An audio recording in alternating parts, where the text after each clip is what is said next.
This is Dan, page 124 here, and guys, today we're going to be reading Deuteronomy 14, guys, from the New International Version, also known as the NIV. If you guys want to go ahead and read along, you guys can go ahead and go to BibleGateway.com, or you guys can go ahead and go get your own Bible. I don't really care how you guys are going to do it, but let's get started.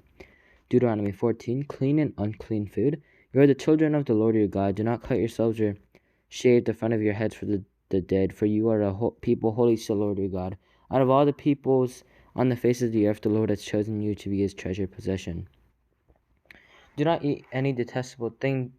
These are the animals you may eat: the ox, the sheep, the goat, the deer, the gazelle, the roe deer, the wild goat, the ibex, the antelope, and the mountain sheep. You may eat any animal that is a divided hoof, and that chews the cud. However, of those that chew the cud, or that have a divided hoof, you may not eat the camel, the rabbit, or the hyrax. Guys, I'm sorry if I mispronounced any words. Although they chew the cud, they do not have a divided hoof. They are ceremonially unclean for you. The pig is also unclean, although it has a divided hoof. It does not chew the cud.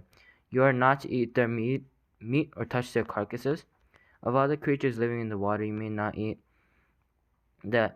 any that has fins and scales, but anything that does not have fins and scales, you may not eat. For you, it is unclean. You may eat any clean bird, but these you may not eat: the eagle, the vulture, the black vulture, the red kite, the black kite, and any kind of falcon, any kind of raven, the horned owl, the screech owl, the gull, any kind of hawk, the little owl, the great owl, the white owl, the desert owl, the osprey, the cormorant, the stork, any kind of heron, the hoopoe, and the bat.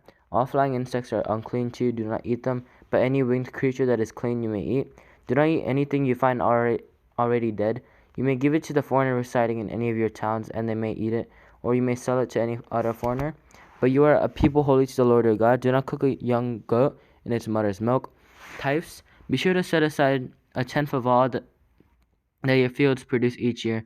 Eat the tithe of your grain, new wine, and olive oil, and the firstborn of your herds and flocks in the presence of the Lord your God, at the place he will choose as a dwelling for his name, so that you may learn to revere the Lord your God always. But if that person is too distant, and you have been blessed by the Lord your God and cannot carry your tithe, because the place where the Lord will choose to put his name is so far away, then exchange your tithe for silver, and take the silver with you, and go to the place the Lord your God will choose. Use the silver to buy whatever you like: cattle, sheep, wine, or other fermented drink, or anything you wish. Then you and your household shall eat there in the presence of the Lord your God, and rejoice. And do not neglect the Levites living in your towns, for they have no allotment or inheritance of their own. At the end of every 3 years, bring all the tithes in that year's produce and store it in your town, so that the Levites who have no allotment or inheritance of their own, and the foreigners, the fatherless, and the widows who live in your towns may come and eat and be satisfied, and so that the Lord your God may bless you in all the work of your hands. Alright guys, I hope that you guys enjoyed. Make sure to subscribe. Make sure to click the like button. Make sure to click the bell to not follow our post. Yeah, guys, I'll see you guys next time. Bye.